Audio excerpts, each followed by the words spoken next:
Hi guys, and welcome back to the Watchdog channel. Today we'll be reviewing the Honeywell 5816WMWH sensor. Now, what is the Honeywell 5816? This is the most popular wireless door and window sensor installed today. However, this sensor can be used as a flood or temperature detector. With a 200-foot range, makes it the most affordable, reliable way to protect your home using a wireless setup. This is Honeywell's #1 wireless seller. Tools we'll need today. So we'll be looking at different types of batteries, how to change a battery, and how different configurations of the sensor will appear. Let's get started.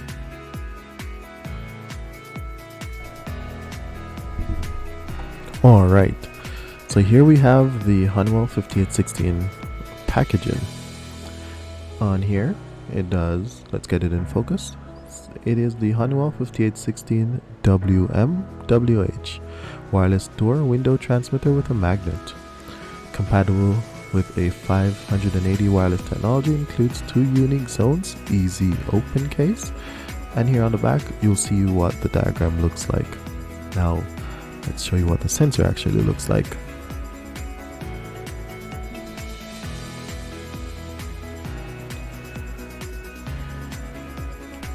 Alright, so here's a sensor.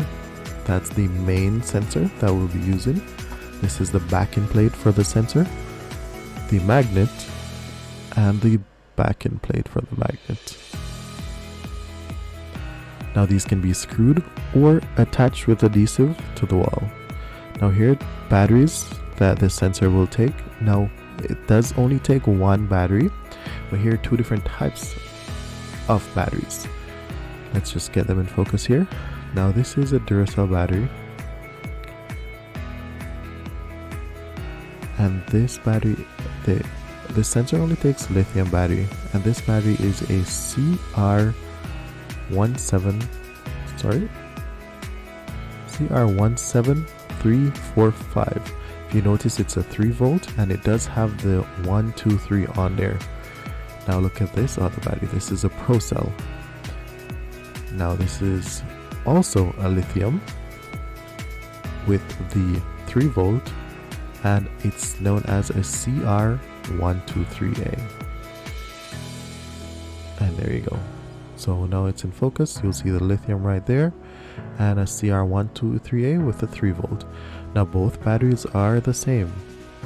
Both lithiums, both 3 volts, and they both will work inside this sensor.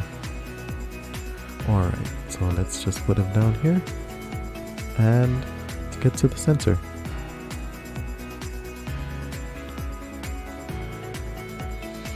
So first off, this will be the backing plate for the magnet. Now we can take 2 screws, one here and one there. So if you notice, you have those 2 pre-drilled holes, and you'll have the tabs on the side to open the sensor. Here is what the magnet actually looks like with those tabs, and this is how you clip it in. Now it may be tricky at first, and this is not something you normally would take off.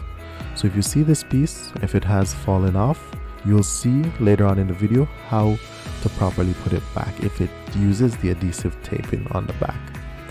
Now this is the actual sensor, and this on top is the tab. Now it only has one way to get in, and normally I use a screwdriver to pry it down and use the fingers to pop it up. Now once it's up, you will see the antenna to give it that 200-foot range around the top right there, and that sticker is very vital because that's what the technicians use when they're programming. Now down by the bottom you'll notice 2 tabs.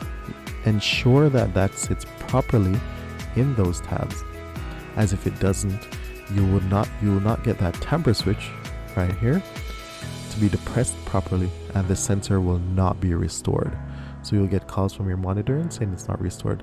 Now those two blue tabs right there are extension for probes. Now this is a temperature probe, and you can see those two wires protruding from here. Now those are just screwed on anyway into the bottom of those two those two screws.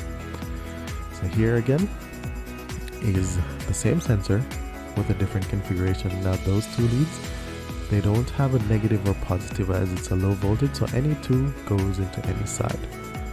So here we go. Put that aside, and let's just take a closer look here at the battery. You'll notice on the board itself there is a negative down there and a positive up here. For a better view, there it is, a positive. Now when you put the battery in, place the orientation as is and hover it above and then snap it down, just like that. Just put it all the way down to make sure it seats properly. There you go. And once that looks fine, remember the two tabs on the bottom will line up with the two tabs on the case. So once we have that all lined up properly, the back should look all flush and clean like this, and that will ensure that that tamper switch is depressed all the way in. So there you go. So now let's talk about the backing plate. It has a screw hole and another screw, and also you can use backing tape on here. Now this little bar is where your magnet goes. So if your magnet ever falls off, this little piece will tell you where it and how close it should be. Now it can be a little bit off, but not too far, as the sensor may not detect it. Now in order to take this off or install it, you'll see those two tabs, they clip in. So if you one here, one there, and they clip into those two holes. Now this backing plate is a must to install these sensors. And sorry, I'm having a bit of trouble there. So there you go, it has been clipped in, and you push it all the way up. Now to take it off, this is the tricky part. You will need something to pry the bottom and slide the sensor at the same time. This will allow it to be removed from the backing plate and for servicing or replacement purposes. Now here we go. Again, this is the Honeywell 5816